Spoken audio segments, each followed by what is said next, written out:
dengan tema Yesus yang manis. Vanessa, kamu sering nggak sih disuruh ke gereja?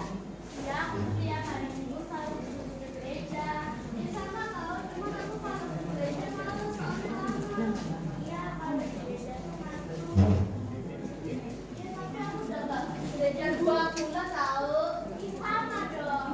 Iya, kamu tahu nggak sih kalau di gereja itu ada bapak-bapak yang sering ngeliatin aku ganteng lagi. Ya siapa bapak-bapaknya? Aduh, kamu kepo ya? Iya, aku kepo. Kamu nanya, kamu bertanya-tanya, kamu nanya. Iya, aku nanya siapa sih bapak-bapaknya?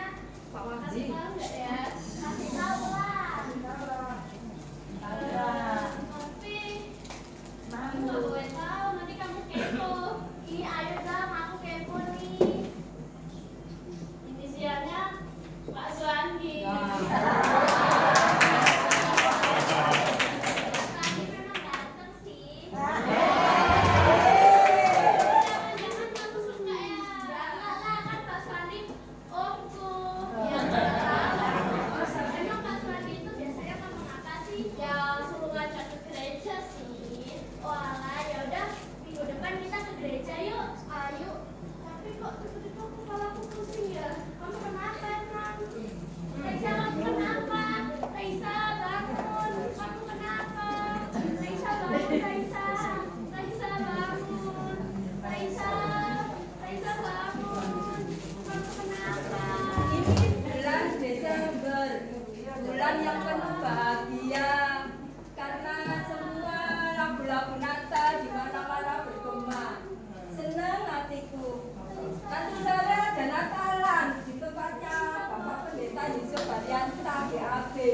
Tak cari anakku Bu, tahu anak saya Bu? Tahu ya Bu, di mana ya anak-anak ini? Tahu Bu, tahu anak saya tadi? Oh nggak tahu, mana ya? Di mana anak ini? Tahu anak saya Tante? Oh nggak tahu. Padahal sore mau ajak Natalan. Mas tahu? Mas tahu anak saya tadi Mas?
terjadi dengan anakmu. Yesus, tolong anakku nggak bangun-bangun, Yesus. Tolong bangunkan anakku, Yesus. Tolong. Baik, Ibu. Bangunlah.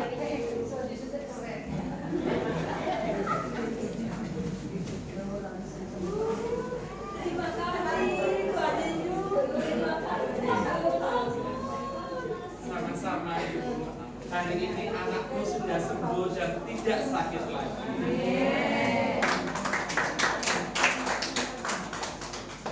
Nama Yesus bukan hanya berkuasa, tapi nama Yesus sungguh indah manis buat jiwaku.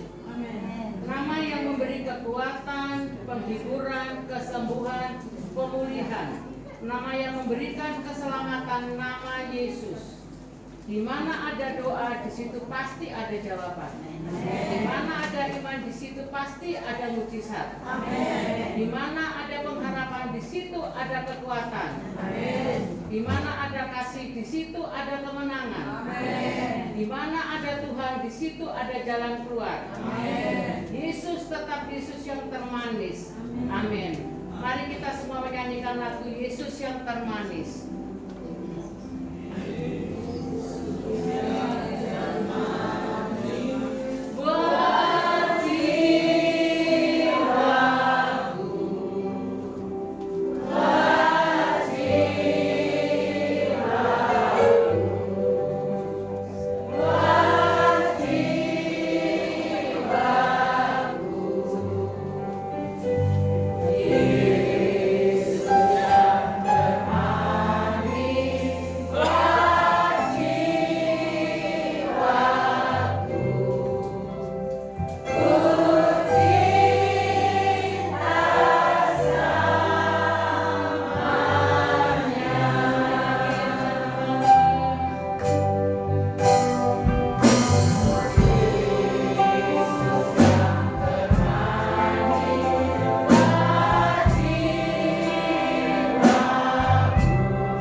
sebab mereka layak punya kerajaan Allah.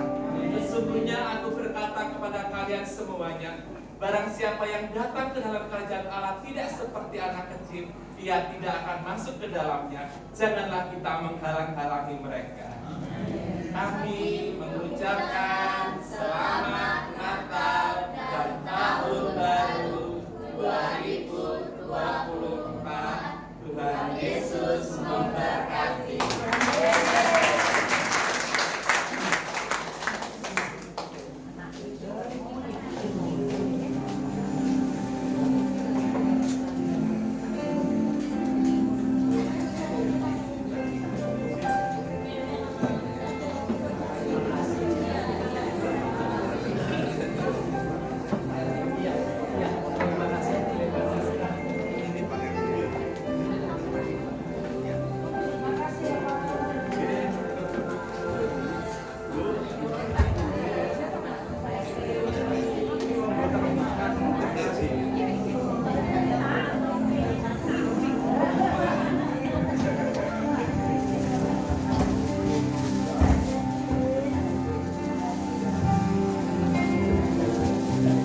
Beri sorak-sorai untuk Tuhan kita, haleluya.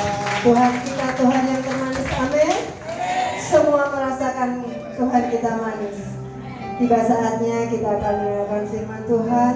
Sama-sama kita membuka hati kita. Kita siapkan hati kita. Karena Tuhan begitu manis buat kita semua. Tuhan begitu baik bagi kita. Kita diizinkan sampai hari ini boleh merayakan Natal. Semua ini oleh anugerah-Nya. Kita berikan waktu sebentar, 1-2 menit untuk Tuhan kita. Kita sembah Dia, sembah Dia, sembah Dia.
Sungguh kami bersyukur akan Engkau. Engkau sangat baik bagi kami ya Bapa. Makasih Tuhan. Makasih Yesus.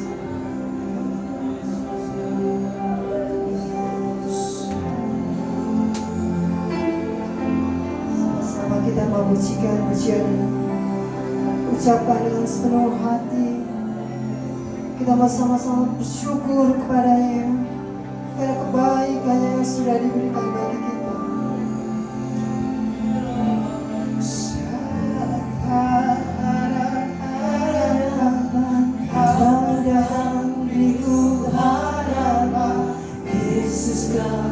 Jawaban hidup saat tak ada tujuan, Kau datang tunjukkan ku jalan, tunjukkan ku jalan.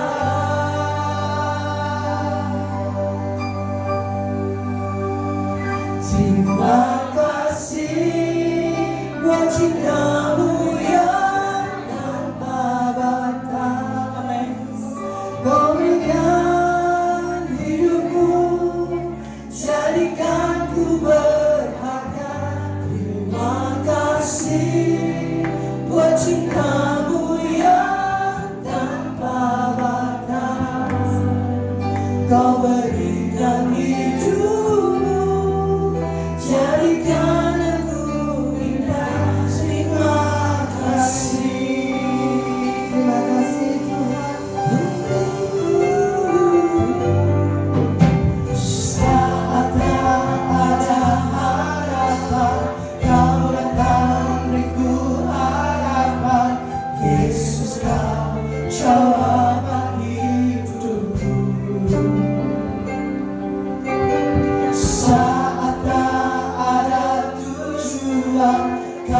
datang, tunjukkan ku jalan, tunjukkan ku jalan. Katakan terima kasih buat cintamu yang tanpa batas. Kau berikan hidupku, jadikan ku berharga. Terima kasih buat cintamu yang tanpa batas. Kau berikan hidupmu, jadikan aku indah. Terima kasih. Lebih sungguh lagi, mari sama-sama kita pujikan pujian ini. Saat ada harapan, kau datang beriku harapan. Yesus, kau jawaban hidupku. Ya Tuhan, Saat ada tujuan, kau datang tunjukkan ku jalan, tunjukkan ku jalan. Terima kasih buat cintamu yang tanpa batas. Kau berikan hidupku, jadikan ku berharga. Terima kasih buat cintamu yang tanpa batas. Kau berikan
Terima kasih Tuhan. Sungguh kami berterima kasih buat cinta yang tidak ada batasnya. Kami bersyukur buat berkat yang tidak ada batasnya. Kami bersyukur buat nafas yang tidak ada batasnya. Kami bersyukur buat anugerah dan kebaikan Tuhan yang tidak ada batasnya. Kami bersyukur buat kasih setia, sayang, kemurahan yang tidak ada batasnya. Sampai di penghujung tahun ini Tuhan, kami bersyukur kami punya Tuhan yang sangat baik. Tuhan yang tidak terkalahkan kasih-Nya. Tuhan yang tidak mungkin kami tukar dengan apapun juga. Kami bersyukur, kami bangga, kami punya Yesus Kristus Tuhan. Oleh sebab itu ya Bapa, kami akan mendengar kebenaran-Mu, tapi kami juga akan mendengar kesaksian. Untuk kami tahu bahwa sungguh-sungguh Allah kami Allah yang hidup. Yesus yang lahir untuk setiap kami, membuat hidup kami manis setiap hari, membuat jalan-jalan kami manis setiap hari. Karena kami percaya waktu kami mengiring, percaya dan berkata bahwa Engkau baik, maka terjadi dalam setiap kehidupan kami. Dan kami bersyukur kami semua disehatkan, dikuatkan. Kami melihat kemurahan, kami melihat berkat-berkat yang terbaik.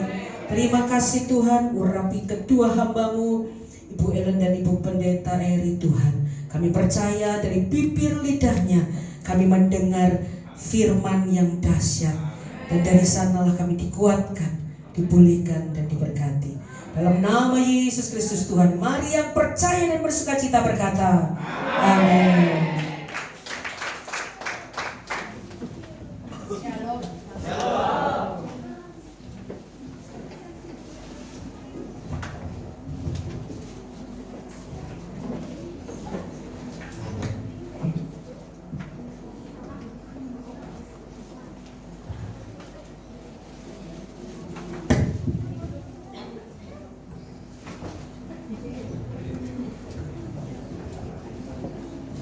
Maaf ya, sekali lagi shalom. Apa kabar semuanya? Luar biasa. Yes, Tuhan Yesus luar biasa. Saya mengucapkan terima kasih kepada Pak Gembala Yusuf dan Ibu ya, yang memberikan saya kesempatan lagi untuk bersaksi di tempat ini. Beberapa waktu yang lalu saya sudah bersaksi. Mungkin yang hadir ingat ya siapa saya. Saya Ellen. Saya tetap perkenalkan diri supaya semakin dikenal, semakin disayang. Amin. Beberapa waktu yang lalu saya bersaksi di sini karena kasih Tuhan yang membuat saya bisa ada di hadapan Bapak Ibu saudara-saudari pada malam hari ini ya.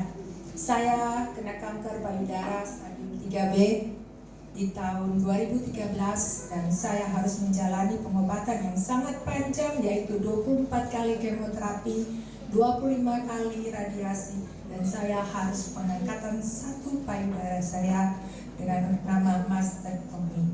Itu semua kenapa? Ketika saya divonis kanker, dan kebetulan hari ini Ibu Pendeta Erik yang akan menyampaikan firman, beliaulah yang menemani saya ketika biopsi. Jadi beliau yang menyaksikan bagaimana reaksi saya ketika divonis dokter kanker payudara stadium akhir. Saya blank. Saya protes kepada Tuhan. Tuhan, kenapa ini harus terjadi di dalam diri saya? Saya memberikan waktu saya dengan beliau untuk pelayanan ke desa-desa. Saya memberikan tenaga untuk pelayanan, bahkan saya memberikan dana donasi untuk pelayanan. Tuhan tidak menjawab dalam waktu yang cepat, dan saya harus menjalani kemoterapi dalam keadaan lemah. Saya tetap ke gereja ditemani suami dan anak-anak. Lewat gereja, hamba Tuhan yang menyampaikan firman ya, 3 minggu berturut-turut dengan hamba Tuhan yang berbeda, tapi pokok khotbahnya sama. Buang kepahitanmu, buang sakit hatimu, buang kebencianmu, karena itu sumber penyakitmu. Bapak Ibu, saudara-saudari, saya tetap protes. Ketika divonis kanker, beliau yang selalu bersama saya tahu kehidupan saya, di mana saya punya kasus mertua dan menantu.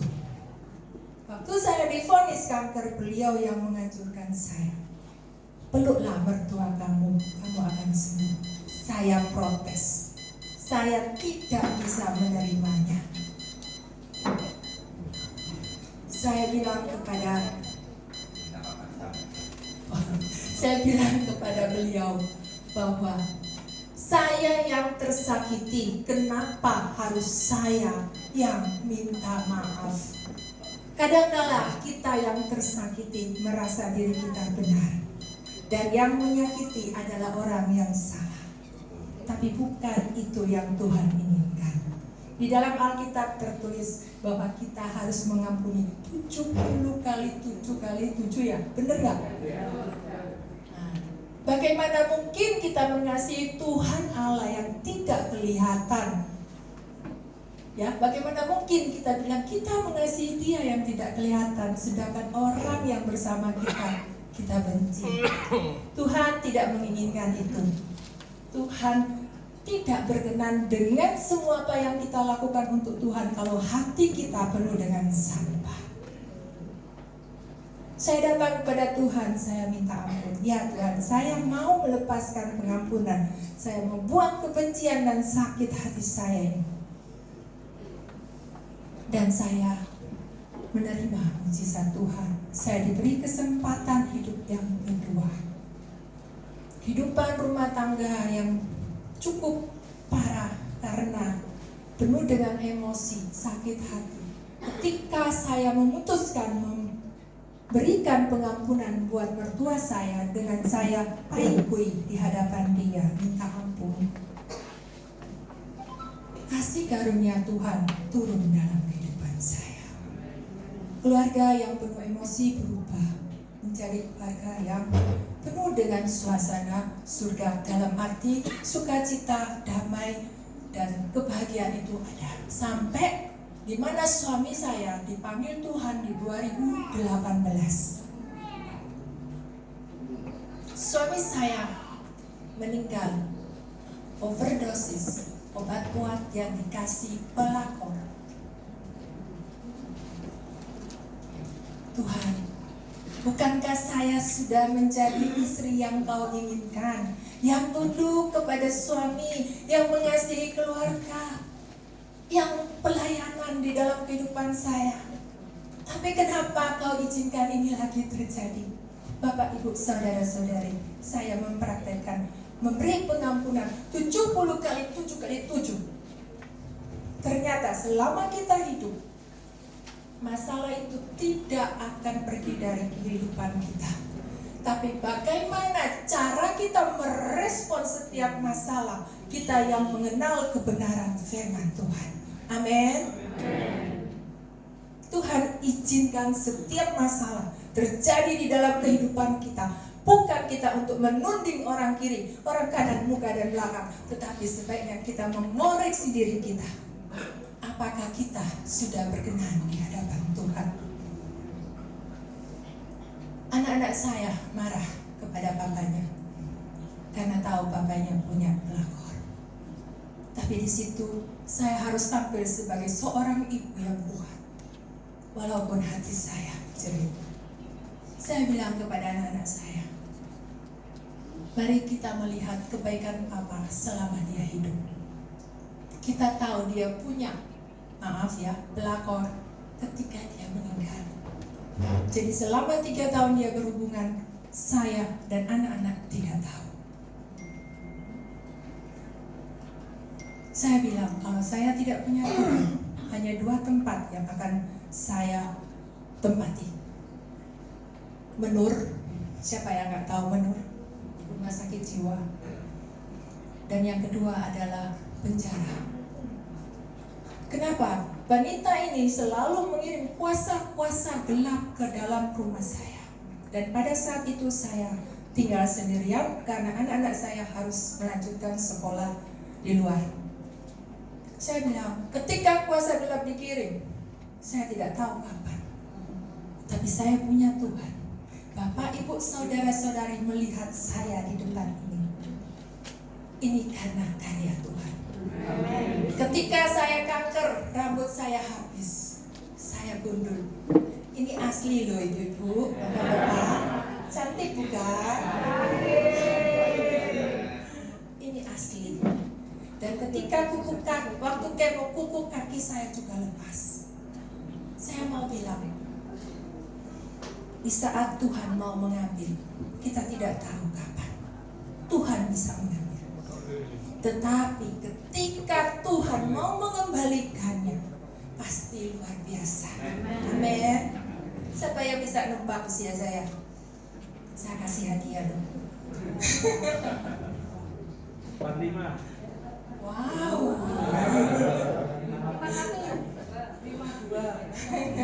60. Siapa yang bilang 60 itu ya? Halo? 20. Nah, jangan tuwek-tuwek dong. Saya 52, saya memiliki 2 orang putri. Yang putri pertama usia tahun ini 25 ya. Yang putri kedua nanti tahun depan berusia 24 tahun. Percaya, ketika kita selalu dalam jalurnya Tuhan, apa yang tidak kita pikirkan, Tuhan yang akan menyediakannya. Ketika suami saya meninggal, usaha suami saya dan saya diambil mertua saya. Karena bagi mereka, anak perempuan alias cucu perempuan tidak berhak. Padahal itu usaha kami dari nol. Di situ saya terpuruk. Tuhan, apa yang harus saya lakukan? 2019 diambil, 2020 COVID terjadi. Sementara saya ada pegawai dan staf yang tetap setia mau mengikuti saya, walaupun mereka tahu kejadian di mana usaha suami saya diambil mertua. Pada saat saya harus bagi THR di bulan Mei,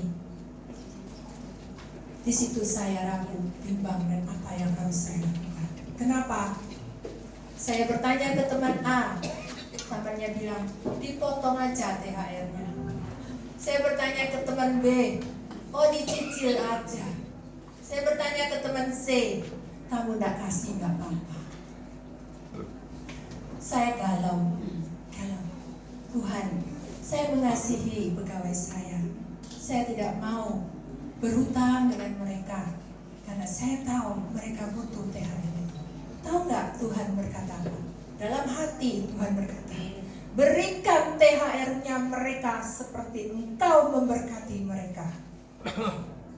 Berarti tidak melihat keadaan perusahaan yang saya bangun itu ya. Tidak melihat apakah ada profit apa tidak, tetap berikan. Penundukan tidak mudah, tapi itu yang saya lakukan. Ketika saya melakukan apa yang Tuhan mau, Tuhan memelihara saya sampai saat ini. COVID melanda 2 tahun, tapi perusahaan saya tidak ada efek sampai saat ini.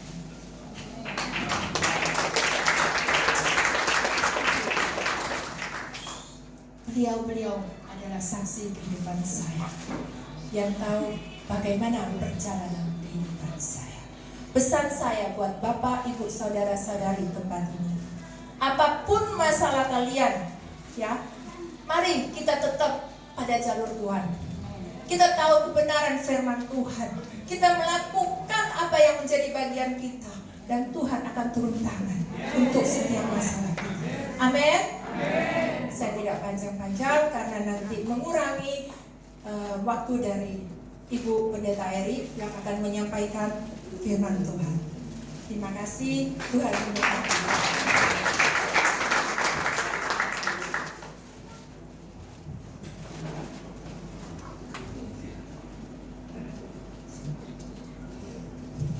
Shalom. Terima kasih buat Gembala dan Ibu. Main musik boleh sebentar aja, 5 menit. Boleh? Saya terkesan berkesan sekali dengan dramanya anak-anak. Tadi saya nangis di situ. Luar biasa kalian. Hebatnya. Ayo nyanyi seperti yang kalian nyanyi tadi. Yesus yang termanis. Yesus yang termanis. Oh jiwaku, oh jiwaku, oh jiwaku.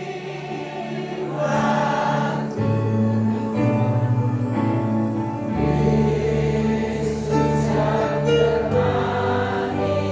Oh jiwaku, oh cinta selamanya.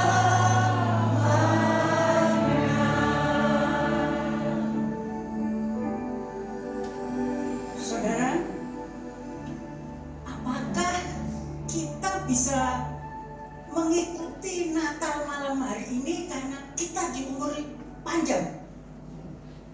Apa yang menjadi pertanyaan di dalam sini? Natal itu apa yang sebenarnya? Atau mungkin Yesus itu jauh lebih populer dengan Santa yang bagi-bagi sembako? Atau Yesus itu lebih populer dari WL yang luar biasa tadi? Apa? Malam hari ini saya akan memberi sedikit pelajaran. Natal dilihat dari sudut pandangnya Tuhan. Saya pegang tadi doanya Ibu Gembala tadi. Yesus bukan lagi bayi, yes, tapi Raja. Amin. Tempuk ini, semua tempuk. Ini nama jemaat kasih anugerah. Kami dari tim kasih anugerah, Bu, Pak. Saya tadi, Pak, benar tadi saya tahu. Saya kayak tempuk semua gitu. Doanya Ibu Gembala tadi, iya. Apa ya gitu. Jadi kayak berurutan gitu loh. Saya percaya ini Roh Kudus ada di tempat ini. Anak-anak tadi main drama, menurut saudara biasa. Saya nangis tadi di situ. Betul, lucu tapi mengena gitu loh. Pakai Tuhan, anak-anak ini Tuhan, anak-anak ini pakai Tuhan. Amin. Bukan saya tadi ngajak, makasih Mas. Makasih. Menurut saudara, Natal itu apa arti yang sebenarnya? Kita belajar malam hari ini